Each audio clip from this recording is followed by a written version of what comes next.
Good morning, सुप्रभात, वंदे मातरम विद्यार्थी मित्रों। मैं आनंद सर एक बार फिर से अपने YouTube channel make account easy with Anand sir में आपका हार्दिक स्वागत करता हूं।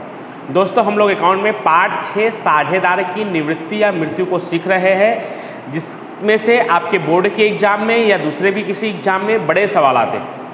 8 मार्क्स का सेक्शन ई में एक सवाल आता है। हो सकता है कि आपके स्कूल में जो एग्जाम हो अभी फिलहाल स्कूल खुलने के बाद, तो उसमें 2 सवाल भी हो सकते हैं क्योंकि पूरा सिलेबस नहीं हुआ होगा। तो इसमें हमने क्वेश्चन नंबर 5 तक कर लिया था दोस्तों। आज हम लोग सीखने वाले हैं क्वेश्चन नंबर 6। तो पेज नंबर 266 क्वेश्चन नंबर 6 देखेंगे। हमेशा की तरह आपके स्क्रीन पर आपको दिखाई देगा रोहित, मोहित और विराट 4:3:2 के प्रमाण में लाभ हानि बांटने वाले साझेदार हैं। यानी उनका पुराना प्रमाण क्या है? 4:3:2। 4:3:2 के प्रमाण में लाभ हानि बांटने वाले साझेदार हैं। तारीख 31/3/17 के दिन उनकी पीढ़ी की पक्की तलपट निम्नानुसार थी। नीचे आप देख सकते हैं पक्की तलपट में पूंजी दायित्व में पूंजी दिया हुआ है, अनामत फंड, कारीगर मुआवजा अनामत, साझेदार की लोन भी दी हुई है, रोहित और मोहित की लेनदार दिया हुआ है। संपत्ति लेना में आप चेक करेंगे तो ख्याति, जमीन मकान, यंत्र, स्टॉक, देनदार माइनस डूबत्री अनामत, बैंक, विज्ञापन, अभियान खर्च। अब नीचे समायोजन पढ़ते हैं। तारीख 1/4/17 के दिन रोहित निवृत्त होता है। तीनों में से कौन निवृत्त हो रहा है दोस्तों? रोहित, यानी जो पहला वाला है वो निवृत्त हो रहा है। निवृत्ति की शर्तें निम्नलिखित थी। पहला, जमीन मकान की कीमत 1,80,000 गिनना है, तो आपको लगा देना है जमीन मकान पे नंबर 1। यंत्र की कीमत 15,000 से घटाना है, तो यंत्र पे लगा देना है नंबर 2। देनदारों पर 10% डूबत्री अनामत रखना है, तो देनदार पे आपको लगा देना है नंबर 3। उसके बाद चौथा है लेनदारों में से 5,000 नहीं चुकाना है, तो लेनदार पे लगा देना है आपको नंबर 4। पांचवा महत्वपूर्ण, पीढ़ी के ख्याति का मूल्यांकन 1,80,000 से किया गया। पीढ़ी के ख्याति का मूल्यांकन कितने से किया गया दोस्तों? 1,80,000 से। मैं यहाँ लिख रहा हूँ पीढ़ी का ख्याति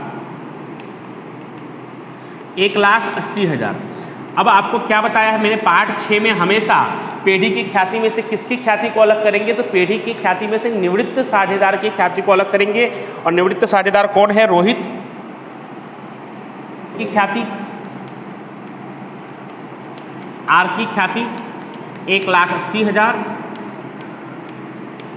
गुणे कितना है रोहित का पुराना भाग? तो रोहित का पुराना भाग है 4/9, तो आएगा 80,000। कितना आएगा दोस्तों? 80,000। रोहित को जो 80,000 उसके भाग की ख्याति है, उसे कौन ला कर देंगे? तो उसे मोहित और विराट ला कर देंगे। कौन से प्रमाण में देकर ला कर देंगे? तो लाभ के प्रमाण में ला कर देंगे। और लाभ का प्रमाण निकालना पड़ेगा कि नहीं? तो यस दोस्तों, निकालना पड़ेगा, क्योंकि छठा समायोजन आप देख सकते हैं मोहित और विराट का लाभ हानि का नया अनुपात 2:1 रखना है। तो लाभ हानि का पुराना अनुपात तो ऑलरेडी पहले से दिया था 4:3:2, और नया अनुपात भी दिया है। तो उस हिसाब से हमें मोहित और विराट का लाभ निकालना पड़ेगा। तो एम का लाभ तो नया माइनस पुराना, और नया भाग है दोस्तों मोहित का लाभ। लाभ का प्रमाण जब हम निकालेंगे, क्योंकि हमें ख्याति जो है वो हमें लाभ के प्रमाण में बांटना है, तो सबसे पहले मोहित का लाभ। तो मोहित का लाभ है दोस्तों 2। नया प्रमाण उसका है 2/3, और उसका पुराना प्रमाण है, क्योंकि लाभ का सूत्र होता है नया माइनस पुराना। तो नया प्रमाण है 2/3 और पुराना प्रमाण है उसका 3/9। लसा लेंगे दोस्तों, तो लसा आएगा 9। 3 का पहाड़ा कितने में पड़ेगा? 9 आएगा 3 बार, 2 तिहाई 6। 9 का पहाड़ा कितने में पड़ेगा? 9 आएगा 1 बार, 3 एकम 3, तो कितना आएगा? 3/9। अभी से आप कह सकते हो कि विराट का जो लाभ है वो 1/9 आने वाला है, क्योंकि रोहित जो है वो पीढ़ी में 4/9 भाग छोड़कर जा रहा है। 4/9 भाग में से इसको 3/9 हो रहा है, तो अगले वाले को 1/9 ही होगा। फिर भी हम देख लेते हैं विराट का लाभ। विराट का नया अनुपात है 1, यानी 1/3 माइनस उसका पुराना है 2, यानी कि 2/9। लसा फिर से 9 आएगा, 3 त्रिका 9, 3 एकम 3, 9 एकम 9, 2 एकम 2, 1/9। इस तरह से लाभ का जो प्रमाण आया वो लाभ का प्रमाण आया 3:1। यानी ये जो 80,000 ख्याति देने वाले हैं रोहित को, मोहित और विराट, वो कौन से अनुपात में ला कर देंगे? तो 3:1 में, जिसका रोज नामचा होगा मोहित के पूंजी खाते उधार, विराट के पूंजी खाते उधार और रोहित के पूंजी खाते जमा। रोहित के पूंजी खाते जमा कितना? तो 80,000 और मोहित विराट के पूंजी खाते उधार कितना, तो 3:1 में बांट देंगे तो 60,000 और 20,000, और बाद में हम इसकी खतौनी कर देंगे। तो पूरे सवाल में यही बहुत महत्वपूर्ण मुद्दा है दोस्तों। क्या किया हमने, पेढ़ी के ख्याति में से, पेढ़ी की ख्याति 1,80,000, मैं रिपीट कर दे रहा हूँ, पेढ़ी की ख्याति 1,80,000 है।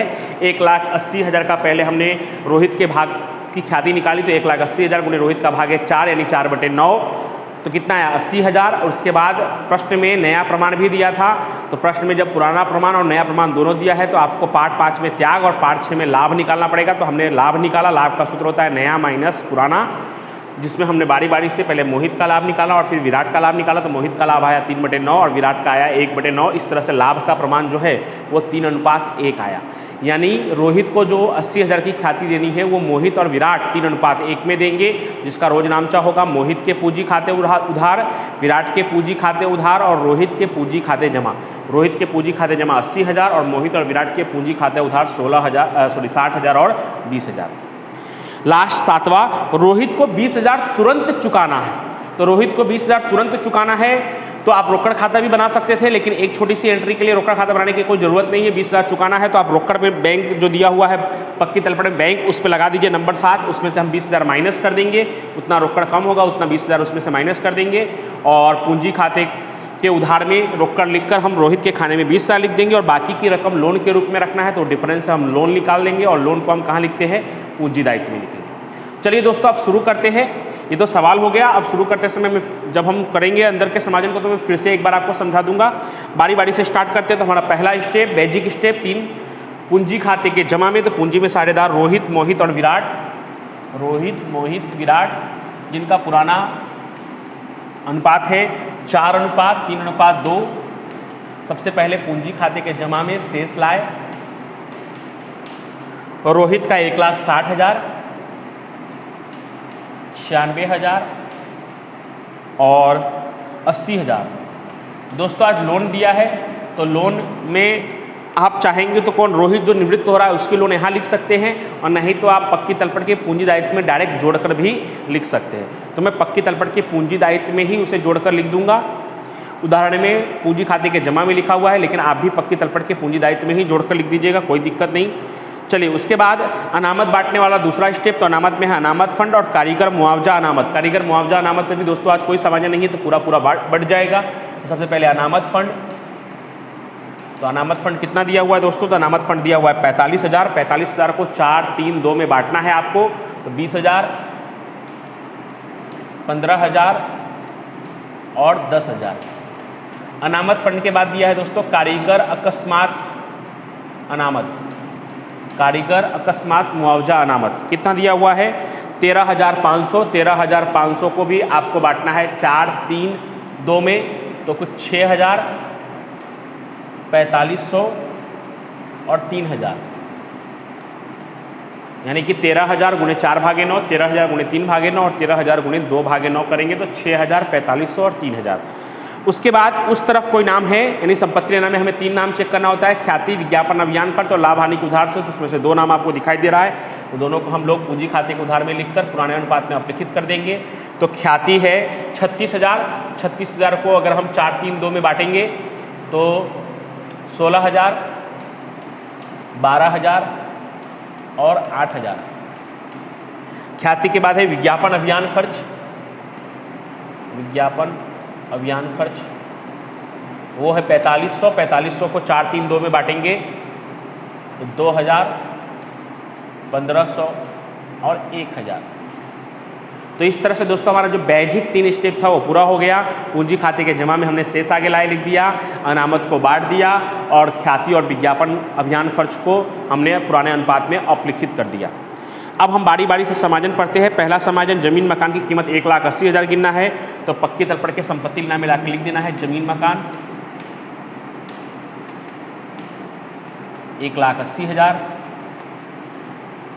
ओके, दूसरा नंबर पे है यंत्र की कीमत 15,000 से घटाना है। तो जमीन मकान पहले हमने जो 1,80,000 गिना है, जमीन मकान पहले से कितना वो चेक कर लेते हैं। जमीन मकान पहले से है 1,50,000 और हमने लिखा है 1,80,000, मतलब हमें क्या हुआ है, फायदा हुआ है। तो उसकी दूसरी असर पुनः मूल्यांकन के जमा में जमीन मकान खाते 30,000। अब दूसरा नंबर पढ़ेंगे। दूसरे नंबर पे है यंत्र की कीमत 15,000 से घटानी है दोस्तों, तो क्या होगा, नुकसान होगा। तो पुनः मूल्यांकन खाते के उधार में लिख देंगे पहली एंट्री 15,000 और फिर हम संपत्ति नामी यंत्र में से माइनस कर देंगे। आप उलट पुलट भी कर सकते हैं, पहले वहाँ कर सकते हैं, बाद में भी यहाँ कर सकते हैं। बस याद रखिएगा कि दोनों जगह एंट्री करना है।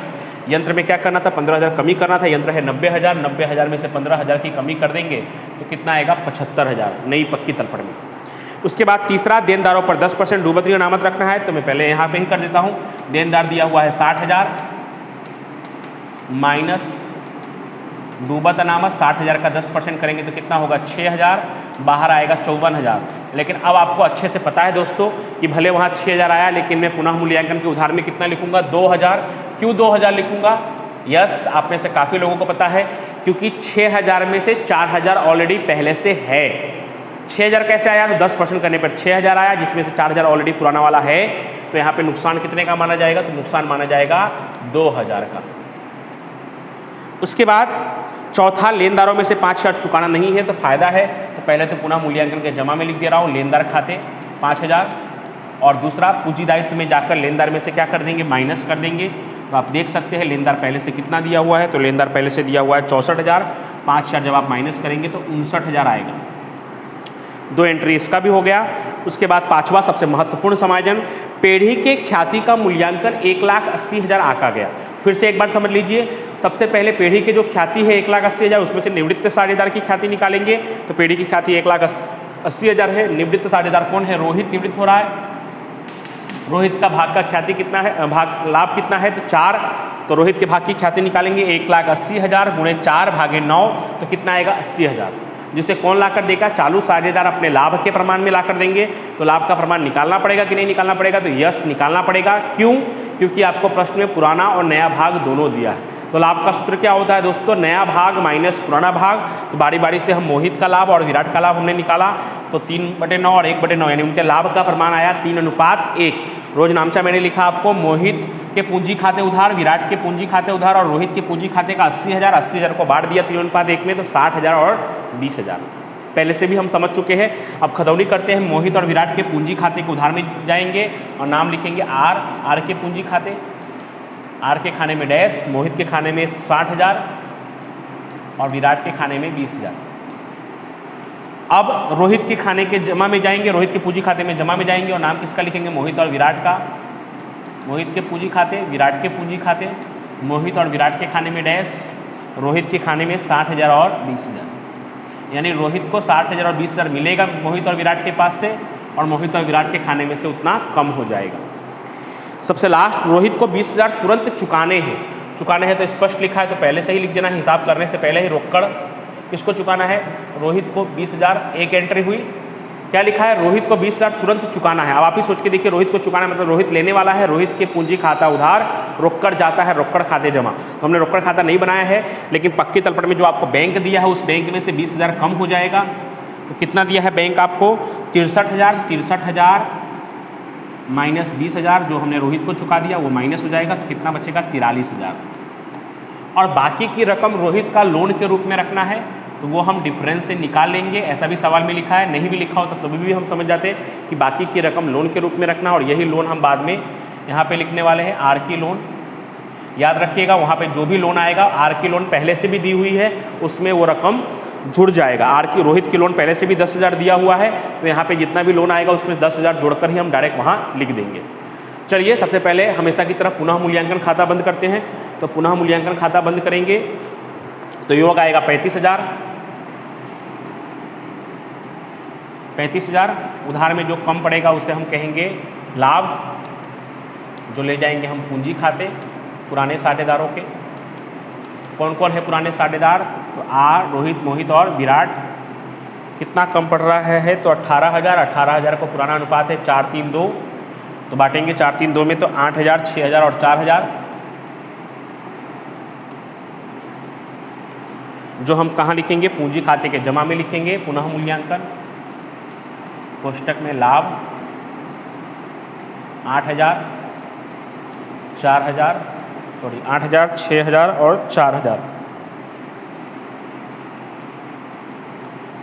अब सबसे पहले किसका खाता बंद करने का मैंने कहा है कि पूंजी खाता बंद करते समय ध्यान रखना है जो निवृत्त हो रहा है उसका सबसे पहले बंद करना है आपको। तो निवृत्त सब कौन हो रहा है? रोहित का बंद करेंगे तो 2,74,000 2,74,000। उसके बाद यहाँ पे आप माइनस करेंगे तो आर की लोन आएगा 2 लाख, ये सब माइनस कर देंगे तो आर की लोन आएगा 2,36,000, जो हमें कहाँ लिखना है? पूंजी दायित्व में। लेकिन पूंजी दायित्व में मैं लिख रहा हूँ 2,46,000। दोस्तों ध्यान रखिएगा 2,46,000 मैंने क्यों लिखा है? तो पहले मैंने ये बंद किया तो 2,74,000 आया, 2,74,000 में से ये सब माइनस किया 2,36,000 ही आया है। लेकिन वहाँ पे 2,46,000 क्यों लिखा है दोस्तों? तो मैंने आपको बताया कि पहले से भी पक्की तलपट में आर की लोन दी हुई है, यानी पहले से ही उसने 10,000 का कर्ज दिया हुआ है और 2,36,000 यानी कुल मिलाकर हो गया 2,46,000। बुक के उदाहरण में वो लोन यहाँ पूंजी खाते के जमा में ही ऑलरेडी लिख देते हैं और बंद करते समय ही यहाँ पे ही डायरेक्ट 2,46,000। तो आप वैसा भी कर सकते हैं और यहाँ पे भी जोड़कर लिख सकते हैं, उससे कोई दिक्कत नहीं होगी। उसके बाद बाकी दोनों का बंद करके हम शेष आगे ले गए निकालेंगे तो इसका 1,21,500 और इसका 97,000, 1,21,500, 97,000 बंद करके शेष ले गए क्वेश्चन मार्क, पहले में डैश, इसमें 48,000 और इसमें 68,000। यही पूंजी हम पूंजी दायित्व में लिख देंगे। पूंजी किसका? तो मोहित का और विराट का। कितना कितना? तो 48,000 और 68,000। दोनों को जब आप जोड़ेंगे तो 1,16,000। ये हो गया हमारा सवाल खत्म। अब हमको आपको पता ही है क्या करना है, पक्की तलपट चेक करना है, जो बाकी है वो वैसे का वैसा लिख देंगे। तो पूंजी हो गया है, अनामत फंड हो गया है, कारीगर मुआवजा अनामत हो गया है। लोन में भी रोहित का 10,000 जो था हमने जोड़ के लिख दिया है, लेकिन मोहित की लोन बाकी है तो एम की लोन वो लिख देंगे। कितना बाकी है? तो 16,000, वो पूरा लिख देंगे। और रोहित का जो 10,000 था वो हमने यहाँ पे जोड़ दिया है, क्योंकि अलग अलग 2 बार लिखने से अच्छा एक बार ही हमने जोड़ दिया है। आप पूंजी खाते के जमा में भी लिखकर उसे रख सकते थे। लेनदार ऑलरेडी हो चुका है। उस तरफ जाएंगे तो ख्याति हो गया है, जमीन मकान यंत्र स्टॉक बाकी है तो स्टॉक वैसे का वैसा 85,000। उसके बाद देनदार हो गया है, बैंक हो गया है, विज्ञापन अभियान खर्च हो गया। इस तरह से हमारा पूरा सवाल खत्म हो गया है। अब हम टोटल कर देते हैं तो टोटल दोनों तरफ का आएगा 4,37,000, 4,37,000। दोस्तों ये था आपका क्वेश्चन नंबर 6, थोड़ा लेंदी है, आप इसको अच्छे से समझिएगा। 1 से 2 बार आप वीडियो को देखेंगे तो मुझे विश्वास है कि आपको ये अच्छी तरह से आ जाएगा। तो ये जो आपके स्क्रीन पर दिखाई दे रहा है क्वेश्चन नंबर 6 है दोस्तों, और इसके जैसा ही same to same example number 13 है। कोशिश करूँगा कि वो भी आपके स्क्रीन पर दिखाई दे। यस, तो ये क्वेश्चन नंबर 13 भी सेम टू सेम है, इसे आपको होमवर्क के रूप में करना है। बस ध्यान रखिएगा कि हमने लोन पूंजी खाते के जमा में न लिखकर डायरेक्ट बाद में पूंजी दायित्व में जो पहले से जो लोन दी है वो हमने जोड़कर लिख दिया है। तो आप भी ऐसा कर सकते हैं। उदाहरण में उन्होंने पूंजी खाते के जमा में लिखा है जो निवृत्त हो रहा है उसका, लेकिन आप डायरेक्ट भी जोड़कर लिख सकते हैं। तो ये होमवर्क के रूप में आप मुझे करके भेजिएगा, और आप वीडियो को लाइक करिए, कमेंट करिए, शेयर करिए, और हो सके उतने अधिक से अधिक लोगों से सब्सक्राइब करवाइए। आपके सपोर्ट के लिए थैंक यू सो मच।